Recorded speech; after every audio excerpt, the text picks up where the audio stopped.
Hello, I'm Alveena from the Centre for Educators of Bilingual and Multilingual Learners. Today I want to share practical tips that you should know if you're working with refugees. Every year, due to war, poverty or natural disasters, millions of people leave their homes. Since 2022, there has been an estimated 108 million refugees from all over the world, including the Ukraine and Russia. If you're a teacher who manages a classroom that includes refugee learners, you may be teaching children who have seen their homes destroyed or their relatives injured or killed. Some of these students may be suffering from long-term effects like physical or health-related issues, and in some cases disabilities due to injury. It may seem extremely daunting at first to teach such a class because these students will need a very nurturing approach to help them adapt to their new environment.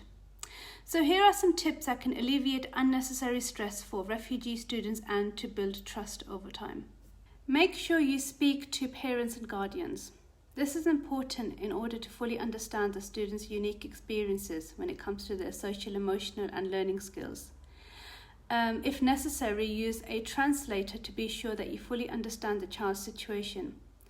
Teachers will need to understand the full background of the student, including any potential triggers that they may have that may scare or re-traumatize them, such as loud noises or fire alarms. It's important to find out how much, if any, schooling the student has had. The school should make contact with the family to stress that the school is a caring, safe and nurturing place.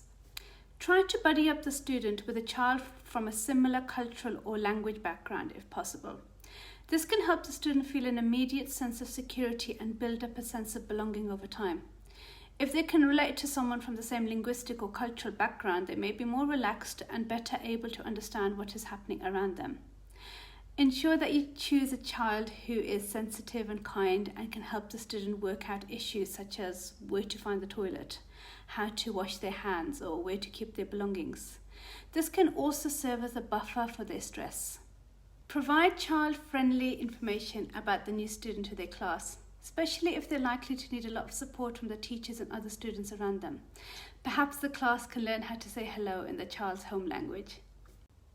My final tip is, as a teacher, it's helpful to know a little bit about the child's language and script, especially if it's very different to English, such as Chinese or Korean. Be aware of false friends, which is a linguistic term given to a group of words or letters that have a similar appearance but are pronounced differently. There are 9 such false friends between Russian and English. For example, the uppercase letter B in Russian represents the same sound as the letter V in English. Teaching refugee students has its challenges. However, your classroom can be a place where refugee students can start to heal from their emotional traumas. After all, school is predictable. It is safe and provides daily routine, structure and time for play.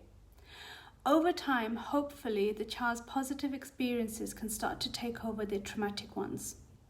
For a teacher, the main thing to understand is that the current needs of the refugee student is in the here and now. Most children are surprisingly resilient and can move forward towards a new life, but they have to be well nurtured and feel safe.